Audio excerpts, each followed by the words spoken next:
कस्तूरी कुंडल बसे मृग ढूंढे बनमाई, ऐसे घट घट राम है दुनिया जाने नाई। अब उसमें राजनीति किसको नजर आती है कि भाई भाई को मारकर गद्दी पे बैठा, बेटा बाप को मारकर गद्दी पे बैठा। तो यहाँ एक ऐसा भी आदर्श है कि अगर पिता ने एक वचन दे दिया तो सारे राजपाट को छोड़कर वन में चला गया। शाहजहां ने लिखा कि तू जिंदा बाप को पानी के लिए तरसा रहा, तुझसे तो अच्छे वो काफिर हिंदू हैं जो पितृपक्ष में मरे हुए बाप को भी तर्पण देते हैं जाके। इंडोनेशिया से लेके हॉन्डुरास तक कर सकते जगती सौरभ में, हिंदू तन मन हिंदू जीवन, रग रग हिंदू मेरा मन। वाह। नमस्कार, बहुत स्वागत आप सभी का न्यूज़ की पाठशाला में। और आज हम पाठशाला में प्रभु श्री राम पर एक चैप्टर लेकर आए हैं और उसकी बड़ी वजह सबको पता है कि देश इस वक्त राममय हो रखा है। जय श्री राम की गूंज है, राम राम की गूंज है। लेकिन हर किसी के लिए राम जो हैं, और प्रभु श्री राम की खासियत ही यही है कि सब अपने अपने हिसाब से प्रभु श्री राम को देखते हैं, उनको आत्मसात करते हैं, मानते हैं, लेकर चलते हैं। लेकिन प्रभु राम को लेकर जो बातें हैं, जो कही जाती हैं, विरोधी कहते हैं, पक्ष के लोग कहते हैं, उसको समझना, प्रभु श्री राम को समझना, राम के राज्य को समझना और इस वक्त जो देश में माहौल है इसको समझना है। तो आज हमारे साथ गेस्ट लेक्चरर के तौर पर सुधांशु त्रिवेदी जी जुड़ रहे हैं, जिन्होंने राम पर बहुत रिसर्च की है और वो जो बोलते हैं वो सब सुनना चाहते हैं। बहुत बहुत स्वागत आपका।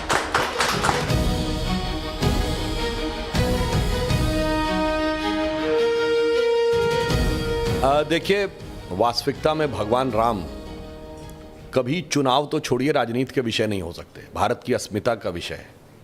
राम शब्द का अर्थ होता है रमन्ते इति रामः, वह तत्व जिसमें संपूर्ण ब्रह्मांड, संपूर्ण सृष्टि रमी है, सेटल्ड है, वो राम है। और उसको कोई हाईजैक कैसे कर सकता है?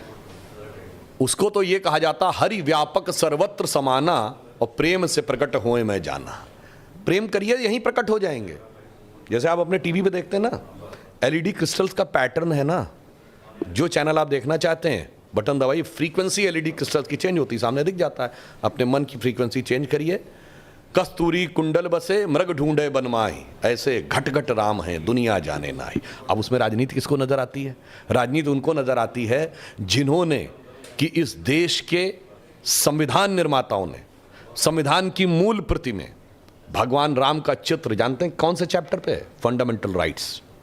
इसका मतलब संविधान निर्माताओं का भाव था कि हमारे मूल अधिकार एक मर्यादा से प्रेरित और मर्यादा से नियंत्रित होने चाहिए, जो भगवान राम की मर्यादा थी।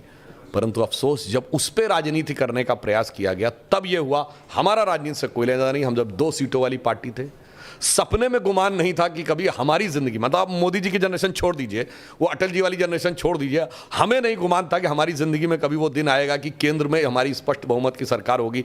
तब भी हम राम के साथ उतनी ही भक्ति से खड़े थे जितना 303 के साथ खड़े। जो लोग भगवान राम को एक पर्टिकुलर विचार, एक पर्टिकुलर व्यवस्था से जोड़ना चाहते हैं, तो मैं याद दिलाना चाहता हूं, इस दुनिया में एक ही देश है जहां के नेशनल ब्रॉडकास्टर पर डे रामायण आती है। वो है इंडोनेशिया, दुनिया का सबसे बड़ा मुस्लिम देश, जहां भारत से भी अधिक रामलीलाएं खेली जाती हैं प्रतिशत के हिसाब से, जनसंख्या के प्रतिशत अगर देख लें, और सारे के सारे पात्र मुस्लिम होते हैं। वो है दुनिया का सबसे बड़ा मुस्लिम देश इंडोनेशिया। अगर कोई एक ऐसा देश है जहां की फर्स्ट लेडी मानती है कि उनकी वंशावली भगवान राम से है, तो वो है कोरिया। और जाके चेक करिए, कोरिया में 60% लोग नास्तिक हैं। अगर कोई एक देश है जहां का राजा होल्ड करता है title king Rama the 10th, जो इससे पहले थे भूमि बल अतुल्य तेज किंग रामा द 10th, वो है थाईलैंड। वो हिंदू देश नहीं है, आप ये समझिए। और वेस्ट में चले जाइए तो जॉर्डन रिवर के वेस्ट बैंक पे एक बहुत बड़ा शहर है राम अल्लाह। अल्लाह समझ में आता, उसमें राम कहां से आ गया? अब उसके बाद अगर आप देखें तो फेराहों की डायनेस्टी जहां से शुरू होती है, जाके चेक कर लीजिएगा। पहला राजा का नाम है RAMSES, राम से। राम कहां से आया? मैं किसी के ऊपर आक्षेप नहीं लगा रहा हूं, आप खुद सोचिए। और सुमेई प्रोविंस है जो इराक और टर्की के बीच में, कुर्दिस्तान के इलाके में, उसमें एक गुफा में एक चित्र मिला है जिसमें एक भारतीय राजा मुकुट और धोती पहने हुए और ऐसे हाथ में बाण लेके खड़े हैं, धनुष लेके, और सामने एक बंदर घुटने के बल यूं बैठा हुआ। तो बताने की जरूरत नहीं कि वो कौन है। और हॉन्डुरास में जाके चेक करिए, मंकी गॉड। हॉन्डुरास कहाँ है? लैटिन अमेरिका में। तो पूरब से लेके पश्चिम तक अगर आप देखें तो मुझे इस पे जिन लोगों को फिर भी लगता है कि ये हिंदू हैं और उस कारण से उन्हें आपत्ति है, तो मुझे अटल जी की कविता की वो पंक्ति आती है, याद आती है कि मैं अखिल विश्व का गुरु महान, देता विद्या का अमरदान, मैंने दिखलाया मुक्ति मार्ग, मैंने सिखलाया ब्रह्म ज्ञान, मेरे वेदों का ज्ञान अमर, मेरे वेदों की ज्योति प्रखर, मानव के मन का अंधकार क्या कभी सामने सका ठहर। अब आगे समझिए, मेरे स्वर नभ में गहर गहर, सागर के जल में छहर छहर, इस कोने से उस कोने तक, इंडोनेशिया से लेके होंडुरास तक कर सकते जगती सौरभ में, हिंदू तन मन हिंदू जीवन, रग रग हिंदू मेरा बन। वाह। लेकिन सर थोड़ी देर पॉलिटिक्स अगर साइड भी रख दे, और वैसे एक और भी बात बता दूं, कई बार दर्शकों और उनके लिए, इंडोनेशिया वर्ड का मीनिंग जानते क्या होता है? नीजिया वर्ड एक ग्रीक वर्ड है जिसका मतलब होता है द्वीप। इंडो मतलब इंडियन, भारतीय द्वीप। और बहुत से लोगों को शायद ना पता हो कि इंडोनेशिया की कैपिटल का नाम जानते क्या है? जकार्ता। इसका ओरिजिनल नाम क्या है? जयकर्ता। प्राचीन इंडोनेशिया में 2 प्रोविंसेस होते थे, जयकर्ता और योगकर्ता। आज भी जाके चेक कर लीजिएगा कि जकार्ता के जो बगल का प्रोविंस है उसका नाम आज भी योगकर्ता है। तो इससे आप समझ लीजिए कि यह प्रभाव कितना दूर तक था और संपूर्ण विश्व को मार्गदर्शन देने के लिए था। सही बात है। लेकिन अगर पॉलिटिक्स थोड़ी देर के लिए साइड कर दें और सिर्फ प्रभु श्री राम की बात करें, बीजेपी के राम और जो इस देश के लिए राम है, वो राम क्या अलग हैं? और राम वास्तविकता में किस तरह के हैं, कौन हैं, क्या हैं? देखिए, राम को आप बीजेपी के राम क्यों, सवाल ही नहीं उठता कहने का। राजनीतिक दल से क्या मतलब? राम तो वो हैं जिनके लिए कहा गया है कि जासु अंश उपजय गुण खानी, अगणित उमा रमा ब्रह्माणी। अगणित ब्रह्मा विष्णु महेश जिसमें उत्पन्न होते रहते हैं, जिसे आज की डेट में आप कहते हैं ना कि परपीचुअल creation and destruction of universe चलता रहता है, वो ब्रह्म हैं भगवान। तो उसका तो एक सृष्टि से मतलब नहीं है, एक देश और पार्टी से क्या मतलब? मगर उसको देखने के लिए दृष्टि चाहिए, उसको समझने के लिए दृष्टि चाहिए। जैसे गैलेक्सीज को देखने के लिए टेलीस्कोप चाहिए, ग्रहों को देखने के लिए, गैलेक्सीज को देखने के लिए कौन सा चाहिए? हब्बल टेलीस्कोप चाहिए। अब जेम्स वेब टेलीस्कोप आया है। जब जेम्स वेब टेलीस्कोप जानते क्या है? सैटेलाइट्स में लगे हुए हैं डिफरेंट कॉर्नर्स के ऊपर, विराट स्तर तक पहुंचिए तो राम क्या है सब समझ में आ जाएगा। किसी को कुछ समझाने की जरूरत नहीं पड़ेगी, क्योंकि मगर वो कैसे समझ में आता है? सोई जानहि जेहि देव जनाई। भगवान जिसको जनाना चाहते हैं वही जान पाता है, और जब जान जाता है तो क्या होता है? पहली लाइन है, सोई जानहि जेहि देव जनाई, जानहि तुम ही हुई जाई। जैसे ही आपको जान जाता है तो वो ब्रह्म में लीन हो जाता है। तो उस प्रकार से वो उस विराट चीज को कहाँ पार्टी और चुनाव और ये सब चीजों से नहीं, बहुत लोग, जैसे अभी मैंने देखा सोशल मीडिया पे एक नया नैरेटिव चल रहा है कि जय श्री राम में सब कुछ है, बस राम नहीं है। देखिए, इसके लिए जानते क्या कहा गया है कि जाकी रही भावना जैसी, प्रभु मूरत देखी तिन तैसी। जिसके मन में ही राम नहीं है उसको सामने राम क्या दिखेंगे? मैंने क्या कहा? हरि व्यापक सर्वत्र समाना, प्रेम ते प्रकट हुए मैं जाना। अब भाई जब आपके पास प्रेम ही नहीं है तो प्रभु आपको कैसे दिखेंगे? अब इसके लिए मैं एक और भी बात बता दें, संस्कृत का एक श्लोक है, यस्य नास्ति स्वयं प्रज्ञा, जिसके पास अपनी प्रज्ञा ना हो, अपनी बुद्धि खो गई हो, शास्त्रम तस्य करोति किम, कितनी बढ़िया बढ़िया पुस्तकें उसको दिखा दीजिए, कुछ नहीं समझ पाएगा।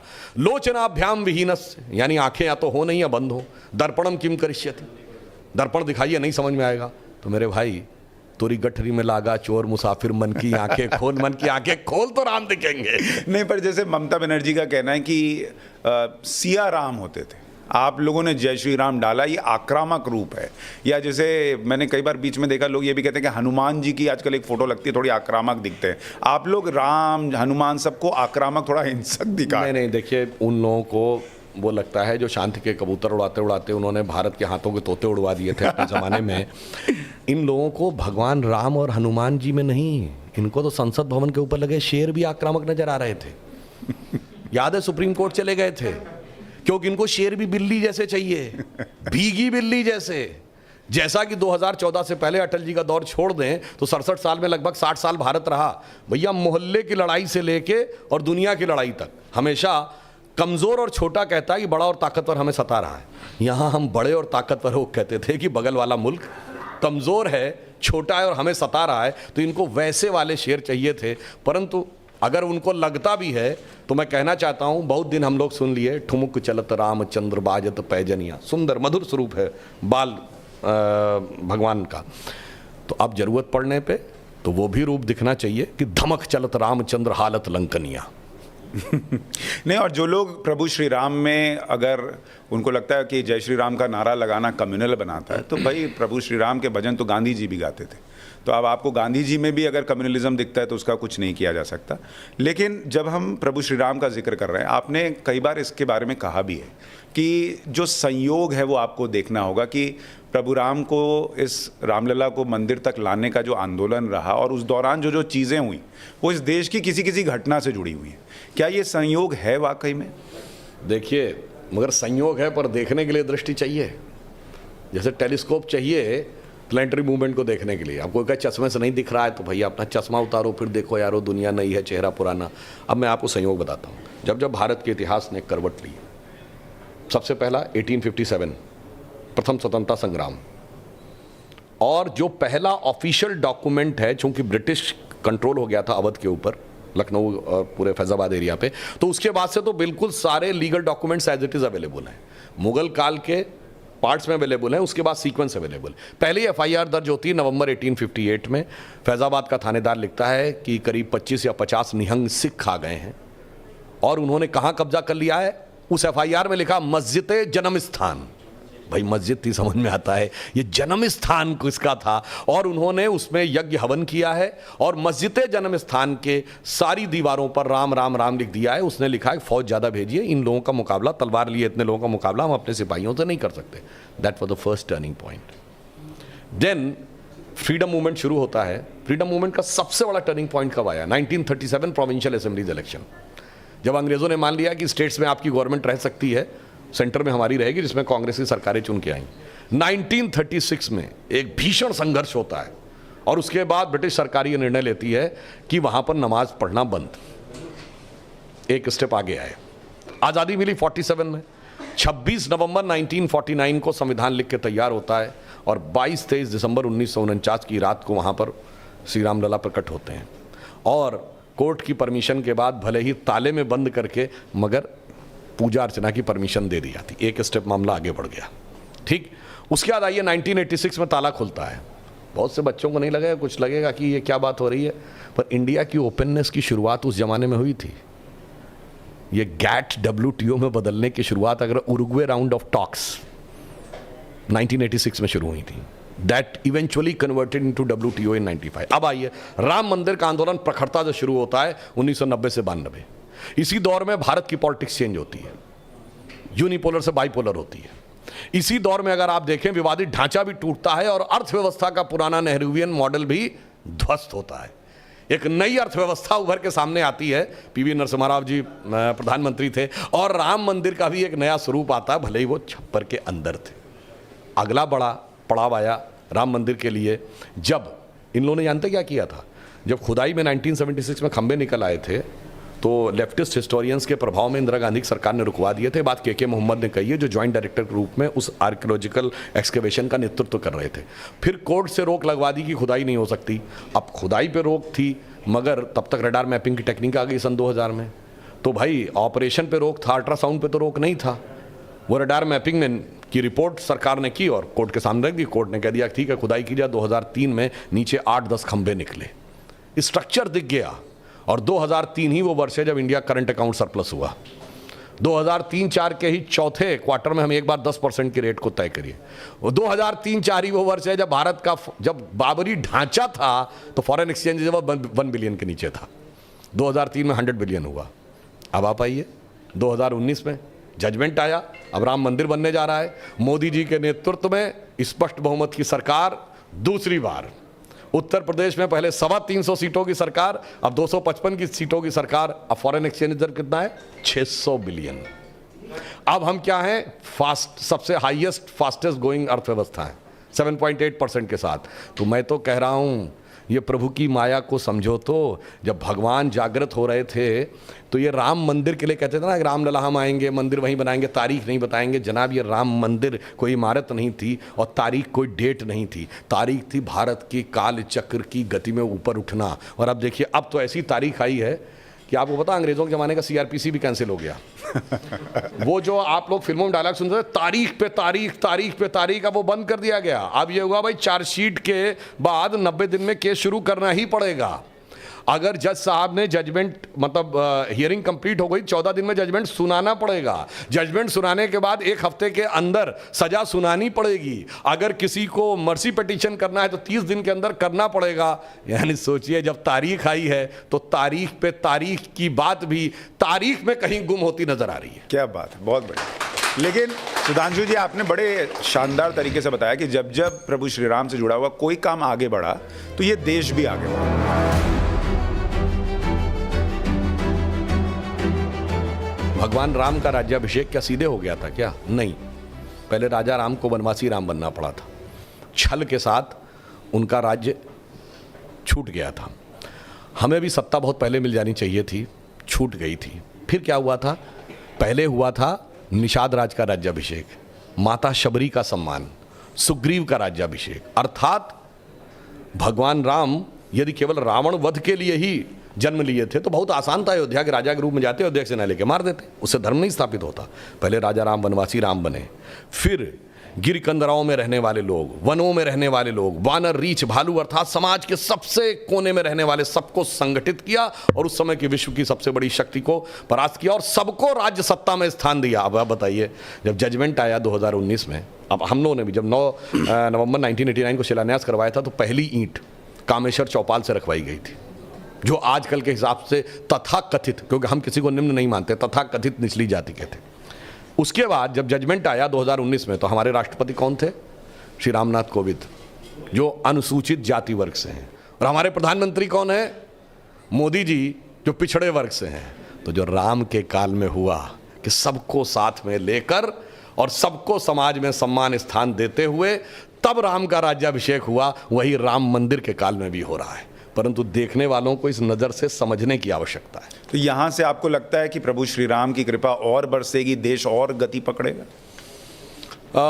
मेरा मानना है कि प्रधानमंत्री जी ने कहा था कि ये 25 वर्ष का समय अमृत काल है, यानी जब हमारे 75 वर्ष स्वतंत्रता के पूर्ण हुए और 100 वर्ष तक जाएंगे। ये अमृत काल युवाओं के लिए है, क्योंकि 25 वर्ष बाद हम लोग तो बूढ़े हो गए होंगे। ये बच्चे जो हैं ये आगे किसी महत्वपूर्ण स्थान पर बैठ के काम कर रहे होंगे और देश के लिए योगदान दे रहे होंगे। अभी तो अमृत काल का पहला ही साल था, यानी अमृत काल का उषा काल है। अभी आगे क्या होगा? और ये काम मैं आज की पीढ़ी को बताना चाहता हूँ, इतना आसान नहीं था। जब राम मंदिर शुरू हुआ तो थोड़ी था कि टाइटल सूट है, मुकदमा लड़ लो। कहें पहले राम हुए थे कि नहीं, पहले ये बताओ, या अयोध्या यही थी कि नहीं बताओ, अगर थी भी तो ये बताओ कि यहीं पे हुए थे कि नहीं। याद है एक नेता बोले थे कि इतने 1000 कमरे थे तो यहीं पे हुए थे कि नहीं। तो साहब, उस जमाने में हम लोगों को याद है जिस ढंग का क्रूर और अत्याचार हुआ था, क्रूरता, तो ये ऐसा था जैसे कि कोई पत्थर में अंकुर उगा देना हो। तो अब जो आप कह रहे हैं ना, आगे क्या होगा? आगे भारत का स्वर्णिम भविष्य उठता हुआ नजर आ रहा है। तो मुझे अटल बिहारी वाजपेयी जी की वह पंक्ति याद आती है कि राम मंदिर निर्माण करके हमने ऐसा काम किया है जैसे मान लो टूटे हुए तारों से बासंती स्वर निकाल दिए हो। तो वो कविता की पंक्ति याद है आपको? टूटे हुए तारों से फूटे बासंती स्वर, पत्थर की छाती में उग आया नव अंकुर, झरे सब पीले पात, कोयल की कुहुक रात, प्राची में, प्राची कहते हैं पूर्व दिशा को, प्राची में अरुणिमा की रेख देख पाता हूँ, गीत नया गाता हूँ, गीत नया गाता हूँ। तो भारतीय राष्ट्र और समाज एक नए गीत के साथ प्रस्थान करना चाहिए। पर सुधांशु जी, एक बात ये भी है, आपने कहा कि राम मंदिर का जो ये आंदोलन है उस दौरान बहुत क्रूरता हुई है और भाई प्रभु श्री राम काल्पनिक पात्र हैं, ये भी कह दिया गया। राम सेतु है नहीं है कौन जानता है, ऐसी बातें हुई और पता नहीं क्या क्या, और 10 तरह के सबूत मांगे गए। दूसरे धर्मों में नहीं मांगे जाते, मांगने के लिए उधर भी बहुत कुछ है लेकिन नहीं मांगे जाते। आज भी ये काम हो रहा है। कहा जाता है भाई रामचरितमानस को गालियां पड़ रही हैं, प्रभु श्री राम के लिए एक तरीके से कहा जाता है कि भाई वो सबको साथ में लेके नहीं चले, वहाँ भी भेदभाव था। जो युवा पीढ़ी बैठी है, रामचरितमानस को लेकर जो विवाद है, सनातन को लेकर जो विवाद है कि ये तो बीमारी है, ऐसा है क्या? देखिए, मैं ये कहना चाहता हूँ, पहली बात, जो लोग कहते हैं कि भगवान राम काल्पनिक थे, तो मैं सिर्फ एक बात बताना चाहता हूँ, उनकी 39 जनरेशन्स पहले का उल्लेख है, 73 जनरेशन्स बाद का डॉक्यूमेंट्री एविडेंस है। इसके बाद ये हुए, इसके बाद मैं विनम्रता से कहना चाहता हूं, दुनिया में जितने भी दूसरे धर्मों के भगवान या भगवान के प्रतिनिधि हैं, किसी की भी इतनी लंबी वंशावली नहीं अवेलेबल होगी कि 39 जनरेशन बिफोर और 73 बाद। और आज भी ऐसे लोग हैं जो ये बताते हैं कि वो उनकी वंशावली में, और सबसे प्रिसाइज टाइम भी है जो मैं पहले भी बोल चुका हूं कि ये बताइए कि अगर आपसे पूछा जाए कि व्हाट इज टाइम, आप कहेंगे इस समय शाम का इतना बजा है, ये तो लंदन में कुछ और है, न्यूयॉर्क में कुछ और है, टोक्यो में कुछ और है, तो आपने एक स्टैंडर्ड जीएमटी बनाया, ग्रीनिच मीन टाइम। बट अगर आपसे पूछूंगे absolute measuring parameter of time, वही जो आइंस्टीन की चौथी डायमेंशन है, जो इक्वली एप्लीकेबल ऑन अर्थ और मून, ऑन मार्स और any point in the space in solar system, it is only and it can only be the relative positions of planet. और भगवान राम की तो वो दी हुई है, कर्क राशि में गुरु था, मकर राशि में मंगल था, तुला राशि में शनि था, सारी चीजें दी हुई हैं, बाकायदा एग्जैक्ट टाइम दिया हुआ है। और नासा ने जब प्लैनेटोरियम सॉफ्टवेयर में डाला था 7114 ईयर्स बिफोर का आ भी गया था, उसके बाद भी किसी को ये समझ में आए, फिर भी अगर किसी को ये कोई बीमारी की बात लगती है, तो मैं याद दिलाना चाहता हूं, केवल पूजा में जो चीजें यूज होती हैं, एकदम एब्सोल्यूट साइंटिफिक टर्म में आ जाइए। पूजा में यूज होने वाली हल्दी स्ट्रॉन्ग एंटीसेप्टिक है, इसका पेटेंट है, किंतु परंतु का स्कोप नहीं है। तुलसी स्ट्रॉन्ग इम्यूनो बूस्टर है, एंटीऑक्सीडेंट है, इसका पेटेंट है। पीपल का पेड़ सबसे ज्यादा कार्बन डाइऑक्साइड एब्जॉर्ब करता है, ये बाकायदा साइंटिफिकली प्रूवन है। गाय का दूध, A2 मिल्क जिसमें गुड कोलेस्ट्रॉल अधिक है और बैड कोलेस्ट्रॉल कम है, ये प्रूवन है। गंगा जल ऑक्सीजन कंटेंट सबसे ज्यादा है, ये प्रूवन है। तो साहब, जो चीजें पूजा में प्रयोग होती हैं वो तो डिजीज को समाप्त करने के लिए हैं। फिर भी किसी के दिमाग में डिजीज घुस गई हो तो इसका मतलब वायरस उसके दिमाग में घुस गया। और जानते कौन सा वायरस है? यह है एम वायरस। एम मतलब Marxist virus of 20th century, 19th century, Macaulay virus of 19th century और Marxist virus of 20th century. और वैसे कोई और भी जो आप लोग सोच रहे होंगे, हो सकता वो भी ठीक हो, मैं उससे इनकार नहीं कर सकता, मगर इसका जो समाधान है वो भी एम फैक्टर है, वो है मोदी वैक्सीन। अच्छा, वैक्सीन के भी आपको पता है ना कि मतलब वो एक होती है फर्स्ट डोज, एक होती है सेकंड और फिर बूस्टर।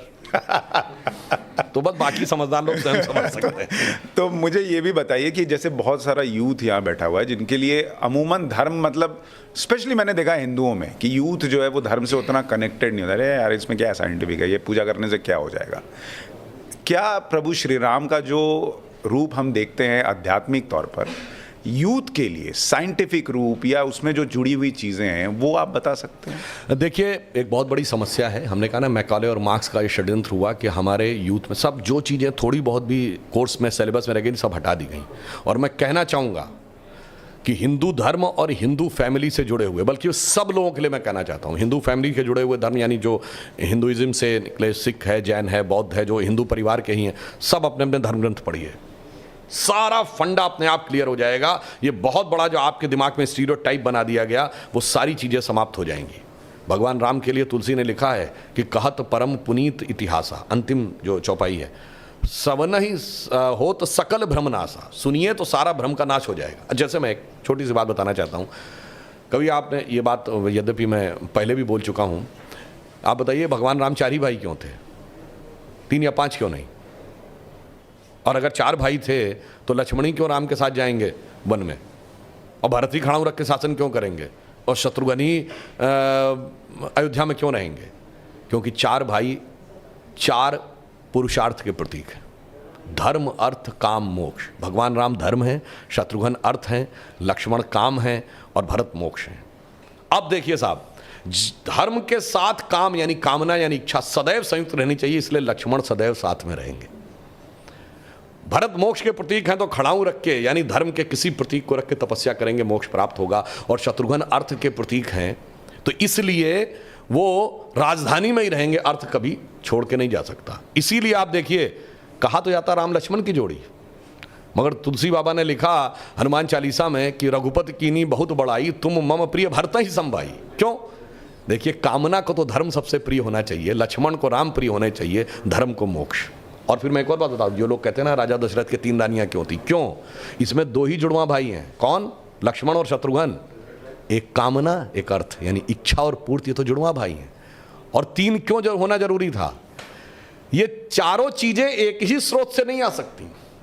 धर्म सतोगुण से आएगा, तो कौशल्या जी सतोगुण का प्रतीक हैं, तो राम की मां है।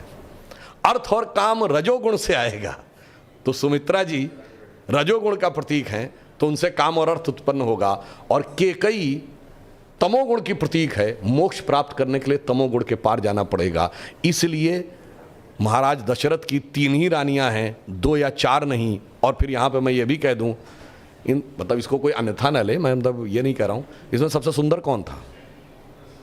केकई।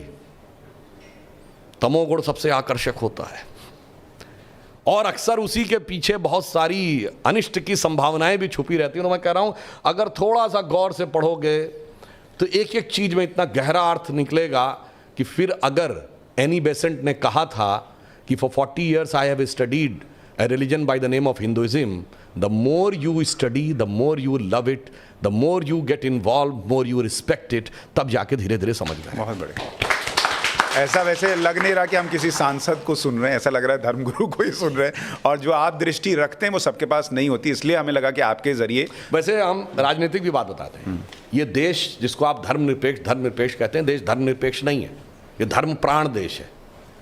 क्योंकि इस संसद की लोकसभा स्पीकर के पीछे की जो पीठ है उसके पीछे लिखा हुआ है धर्म चक्र प्रवर्तन है। ये पूरी संसद धर्म चक्र प्रवर्तन के लिए। अशोक का जो चक्र है हमारे राष्ट्रीय ध्वज में, वो धम्म चक्र है, वो धर्म का चक्र है। हमारे सुप्रीम कोर्ट के एमएलएम में लिखा यतो धर्मस ततो जया। और जिसको कोई कंफ्यूजन हो तो इस देश में जब जब बड़ा कोई आंदोलन खड़ा हुआ है तो उसके मूल में धर्म था। 1857 में खुद ही लोग कहते हैं ना कि कारतूसों को लेके गाय की चर्बी के कारतूस और सुअर की चर्बी के कारतूस कहता है। उसके बाद इस देश में सबसे पहले चेतना किसने पैदा की? लोकमान्य तिलक ने गणपति जयंती के द्वारा, जो आज गणपति जयंती मनाई जाती है, यानी धार्मिक आधार के ऊपर उन्होंने लिया। फिर महात्मा गांधी ने कहां से पिकअप किया? राम राज्य के विचार के साथ। और उसके बाद अगर आप देखें देश का धर्म के आधार पर विभाजन हुआ। और उसके बाद अगर सबसे बड़ा आंदोलन हुआ तो गोरक्षा आंदोलन 1967 में। उसके बाद सबसे बड़ा आंदोलन जिसने कि भारत की राजनीति की धारा बदल दी, राम जन्मभूमि का आंदोलन। तो मेरे भाई, ये धर्मनिरपेक्ष नहीं, धर्म प्राण देश है, परंतु धर्म की दृष्टि देखने के लिए भी कम से कम उस ढंग की दृष्टि भी होनी चाहिए।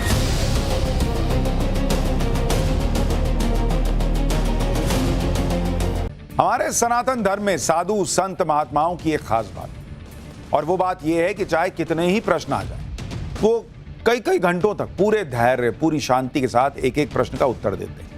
प्रश्न कैसे भी हों, सीधे हों, टेढ़े मेढ़े हों, गूढ़ प्रश्न हों, उत्तर देने में मुश्किल आ जाए, लेकिन कभी कोई धैर्य नहीं खुलता। जबकि लाखों लोग धर्मगुरुओं और आध्यात्मिक गुरुओं के दरबार में हर रोज हाजिरी लगाते हैं। उनके पास अपने जीवन से जुड़ी समस्याओं के समाधान की उम्मीद लेकर आते हैं। लेकिन आप कभी इन बाबाओं के बारे में सोचते हैं कि कितना मुश्किल होता है इनका जीवन, कितना मुश्किल होता है उनके लिए अपनी दिनचर्या के बीच ऐसे भक्तों का समाधान ढूंढना, उनकी समस्याओं का समाधान ढूंढना। जब उनके सामने लाखों लोग अपनी समस्याओं के समाधान के लिए खड़े हों, सभी को रास्ता भी दिखाना है, समाधान भी देना है। ऊपर से कई बार ऐसे ऐसे भक्त आ जाते हैं जिनके प्रश्न सुनकर सब कहने लगते हैं कि बॉस कैसे भक्तों से पाला पड़ गया। क्योंकि जो बाबा भक्तों के जीवन का तनाव दूर करते हैं वो खुद तनाव में आ जाते हैं कि कैसे कैसे भक्त आ गए, जिनके सवाल का जवाब देना ही बड़ा मुश्किल हो जाता है। आज आपको ऐसे ही कुछ भक्तों से मिलवाता हूं जिनके अजीबो गरीब सवालों को सुनकर आप माथा पकड़ गए। चाहे वो बाबा बागेश्वर हों या अनिरुद्धाचार्य महाराज हों, इनके जीवन के बारे में भी बताऊंगा कि ये कितना टफ जीवन जी रहे हैं, लेकिन इनके भक्त कितने टफ सवाल पूछ ले रहे हैं जरा वो भी देखिए। इनके सवालों को सुनकर आपको लगेगा कि इनका जवाब क्या ही दिया जाए, लेकिन इस सब के बावजूद इन लोगों को इनके सवालों के जवाब दिए गए। ऐसे भक्तों से सबसे ज्यादा पाला पड़ता है बाबा बागेश्वर का। बाबा बागेश्वर के लिए वैसे भी भक्तों की भीड़ लगी रहती है। हर कोई उनसे मिलना ही चाहता है, हर कोई उनसे आशीर्वाद लेना चाहता है और हर कोई उनसे अपनी समस्या का समाधान चाहता है। लेकिन समस्याओं के समाधान तक तो ठीक है, कभी कभी ऐसे भक्त भी आ जाते हैं कि खुद बाबा बागेश्वर के लिए समस्या खड़ी हो जाती है कि अब इसका जवाब दें तो दें क्या। ऐसा ही एक सवाल एक बच्चे ने बाबा बागेश्वर से किया, जिस पर वो भी हैरान हो गए। सुनिए इस बच्चे ने बाबा बागेश्वर से क्या पूछा और फिर बाबा बागेश्वर ने कैसे बच्चे की क्लास लगाई। तो ऐसे ऐसे समस्याएं लेकर लोग पहुंचते हैं। बाबा बागेश्वर भी छोड़ते थोड़ी हैं। कुछ समय पहले बाबा बागेश्वर के दरबार में एक भक्त ऐसा भी आ गया जिसके सवाल को सुनकर वहां मौजूद सभी लोग हैरान रहे। हालांकि एक ऐसा सवाल है जो देश के लाखों करोड़ों लोगों के मन में कभी ना कभी आ ही जाता है। सबसे हैरानी की बात यह है कि इस सवाल का जवाब देने के चक्कर में देश की बहुत सी कंपनियां अरबपति हो गई। अब आप सोच रहे हैं ऐसा क्या सवाल, आप भी सुनिए ये हैरान कर देने वाला सवाल।